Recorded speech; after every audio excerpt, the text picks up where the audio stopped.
We are tourists from Henan Province to the Grand Canyon of Qingshan Lake. We were brought here by the Zhengzhou Ocean Family Travel Agency. Here, we ate poorly and are stranded for an afternoon.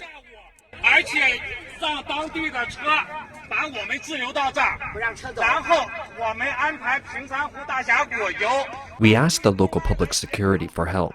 Ocean Family Travel asked the Qingshan Lake Resort not to provide us transportation. Our bus tickets have expired.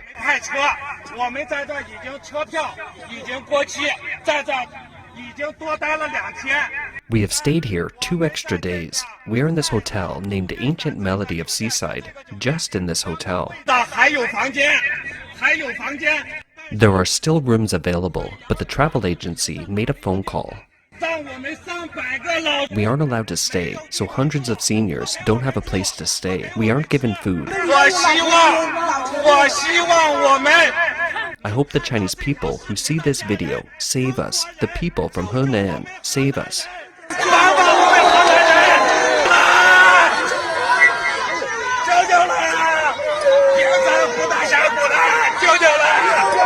Save us. Save us.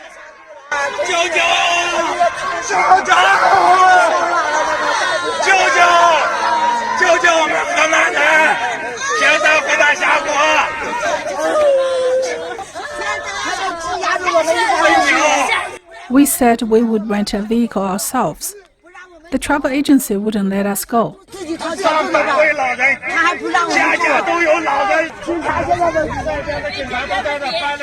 The police have been here all afternoon. Thank you, police. Thank you, people's government.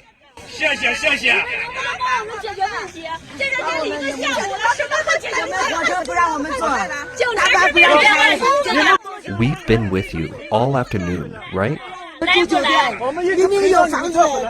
But you haven't solved the problem.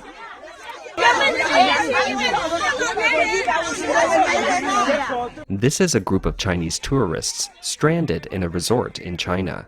They can't go home because of the travel agency's obstruction.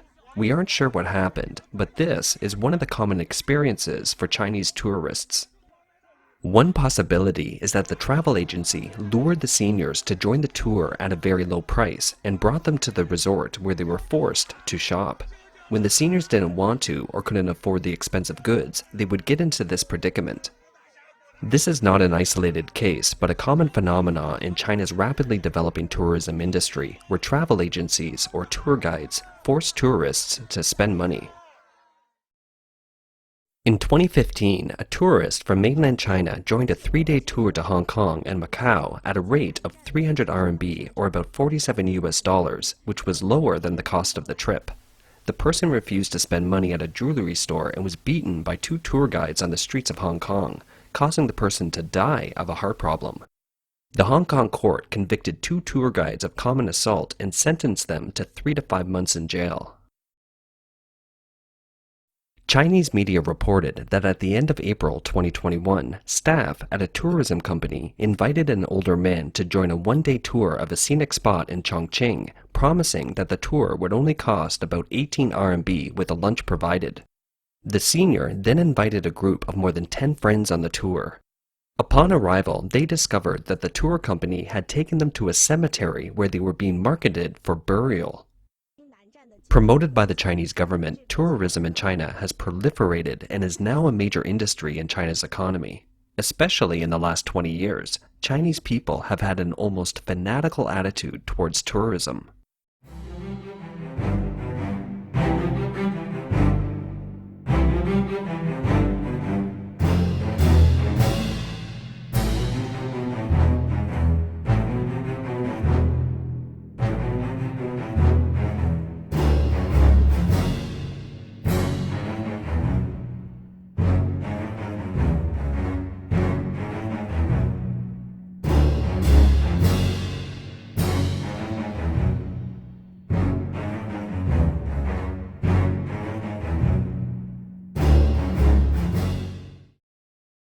According to the United Nations World Tourism Organization, 130.5 million Chinese traveled abroad in 2017, accounting for 20% of the global international tourism revenue.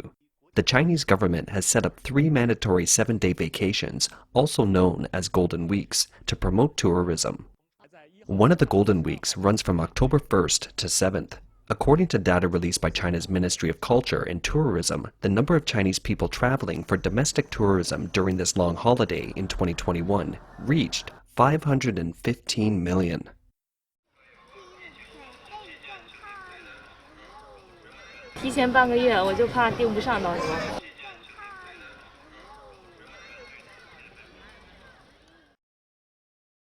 While the tourism industry is booming, vicious competition among a huge number of travel agencies begins. Just like in other industries, the threshold for operating travel agencies in China is very low. In some cases, it takes only 2,000 to 3,000 RMB to join a prominent travel company.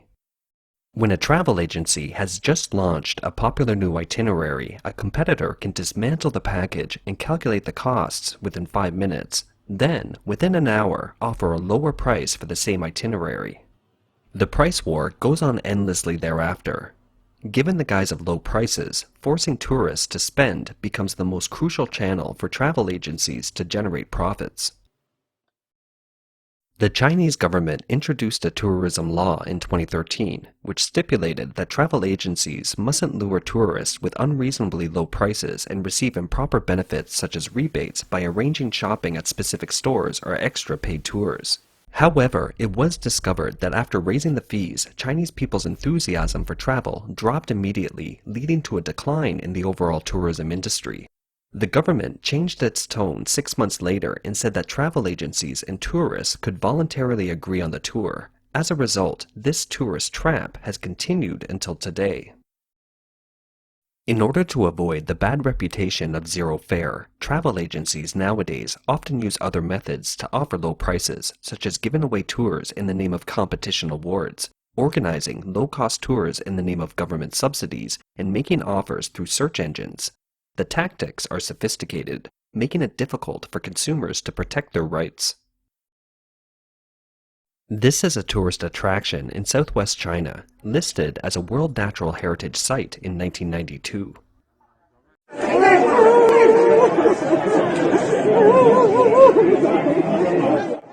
In this video, an older female tourist was scolded by her guide for not buying jade in a shopping store.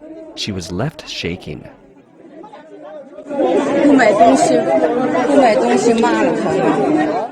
The official response later said the tourist lost control of her emotions due to severe altitude sickness, and the tourist herself wrote a handwritten note with her fingerprint. However, many websites in China that introduced the resort have descriptions such as its lowest elevation is less than 2,000 meters, with an average elevation of 2,930 meters and a maximum elevation of only about 3,000 meters, and that the place is rich in vegetation. It means that unless one is very weak physically, one won't have a plateau reaction. Fake goods are prevalent in China, and it's difficult to guarantee that the goods at the tourist attractions are genuine. Organized tours are said to protect tourists from the trap of faked goods.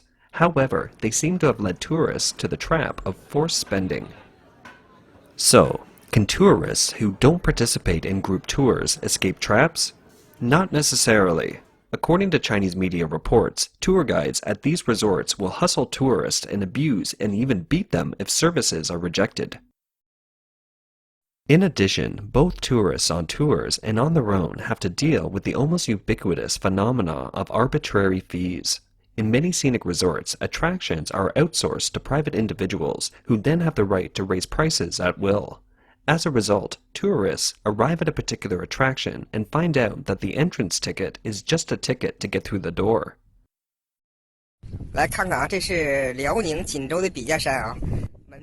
Come and see, it's a big mountain in Liaoning. The ticket is 65 RMB.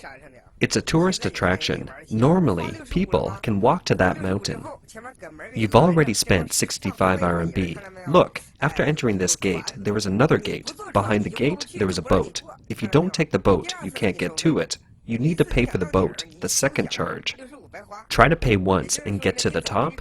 No way. If you don't take the boat, you would have spent 65 RMB for nothing.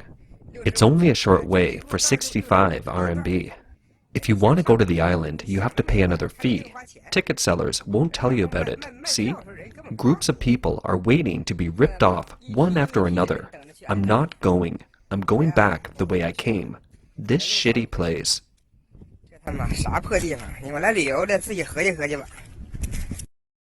Like the awful travel companies, the reputation of Chinese tourists isn't so good either. Not only do the Westerners perceive them negatively, but also the local authorities in China find them a headache. The China National Tourism Administration has developed a blacklist of tourists, listing uncivilized tourists and banning them from flying, taking trains, or even visiting parks in China for the following year. 要哪呀？那你自己都知道，花钱了，谁没花钱呢？我没花呀，都端你跟前，我够不着。这一个100块钱，你给我拿过来，我够不着，赶紧拿过来。别往这些人都没吃着，你说他那边都没有菜，赶紧快点，热闹。 China has rich tourism resources. China has established 677 scenic resorts so far, accounting for more than 1% of the national territory. As of 2019, China has 55 World Heritage Sites approved by UNESCO, tied with Italy for first place in the world in terms of numbers.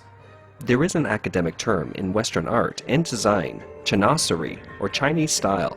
China, in its Chinese term, means the land of the center. As the divine land of the East, both her natural landscapes and the cultural and architectural monuments therein have a distinctly Chinese quality.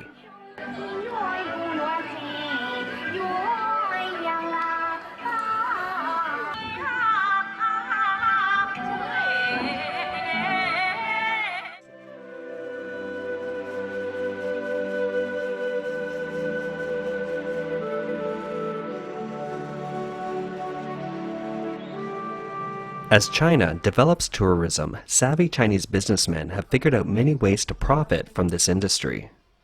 酒店里这个环境也是比较好，而且它本身里面就有很多这种娱乐设施，而且大人我们也可以自己在周边转一转，方便了大人也方便了孩子。受疫情影响，我们京郊游比较火爆，像今年我们的11就基本提前就已经预订爆满了。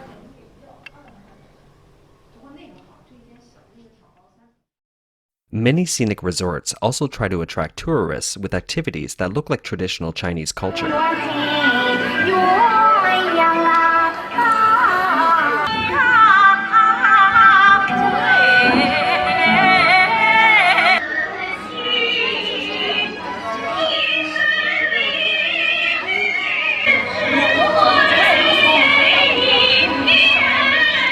The Chinese Communist Party, or CCP, now allows simple forms of traditional Chinese culture to dress up the resort. In the last 70 years, they have destroyed much of the authentic traditional Chinese culture. In the booming tourism industry, the CCP is trying to lead tourists to associate China's beautiful mountains and rivers with the achievements of the CCP to instill pride in China, or rather, pride in the CCP. 你看这满眼的鲜花，这么漂亮，跟我们的生活一样美啊！这小康社会这么好，多姿多彩。背后的话，还有我们这个绿水青山，包括还有我们的古村的一些老房子啊，整个的环境啊，这个生态非常的好，说我们的祖国也是繁花似锦，越来越好。So, what do these majestical mountains and rivers offer in traditional Chinese culture? In China's uninterrupted civilization for thousands of years, from the emperors to the common people, it's believed that the gods of the mountains and rivers have maintained the natural environment for the survival of mankind. The impact and function of geographic feng shui transcends the space visible to the physical eye. The ancient Chinese believed that the gods not only created mankind, but also arranged the natural environment for mankind to live in. Between beautiful mountains and rivers lies infinite wisdom and profound connotation. The ancient Chinese also loved to travel. While they traveled to the famous mountains and rivers to enjoy the wonderful scenery, they would also reflect on their hearts, be inspired and nurtured by nature, and improve their moral realm. When their reflections were put into words, they became poems. When reflected in paintings, they became Chinese landscape paintings. When transplanted to limited garden space, they created Chinese gardens. In the overall cultural atmosphere of thousands of years of believing in gods, doing good deeds, and emphasizing moral character, the Chinese mountains and waters are like a channel that inspires generations of Chinese to contemplate what is the meaning of life, how to cultivate one's heart and soul, and how to return to the truth. Confucius once said, "The benevolent man enjoys the mountains, the wise man enjoys the water." Lao Tzu, the founder of Taoism, said, "Man follows the ways of the earth follows the ways of the heaven follows the ways of the Tao, and the Tao follows the ways of the universe." These words carried implications that the existence of these natural landscapes wasn't only for the enjoyment of the senses, but also for reflection and enlightenment. However, such a perspective has become distant for the modern Chinese. They are now swarming on the road of travel and no longer give much thought to their way home.